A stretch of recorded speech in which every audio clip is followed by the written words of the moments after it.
There's a new face around these neck of the woods recently.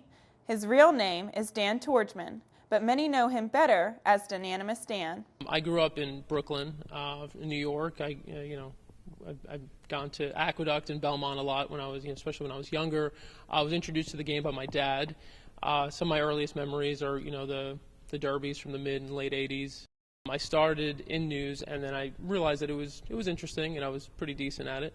And before I knew it, I was in the business for almost 10 years, and so it's kind of one of those things where life passes you by, but the whole time you kind of know that it's just not your calling. Whenever I had any time off between jobs, people would always ask me, what is it that you actually like? And I kept saying, well, what I like, I can't make a career out of, I don't think. And they're like, well, what is it? I said, it's horse racing. He has over 2,200 Twitter followers and growing, and a very popular website that ranges with material from human interest stories all the way through handicapping. What I try to do is to try to get out to mass public.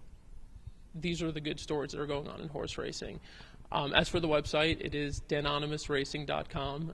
It's a play on Dan and Anonymous, which speaks to the fact that I wasn't from the beginning looking for any sort of notoriety with this, and I didn't expect it to evolve what it has evolved into. I'm grateful that it has grown to this point, and that I do have a voice now, and that I do have an audience, and that hopefully that audience, the messages, the stories that we share, they can share with a larger audience. As for Tordjman's overall goal for his efforts, whether big or small, he hopes to leave some sort of positive footprint on an industry that he has always been very passionate about. I absolutely love horse racing, and there's nowhere I'd rather be on any given day of the week than at a racetrack. There's really no way to describe any one thing, but just seeing the horses, the smells, as sick as that might sound to most people. I love being around it all. A lot of people have just sort of, mentioned to me that they picked up on my passion and my enjoyment for the game, and, it made them more excited about getting involved and contributing stories, sharing their handicapping insights, all these things.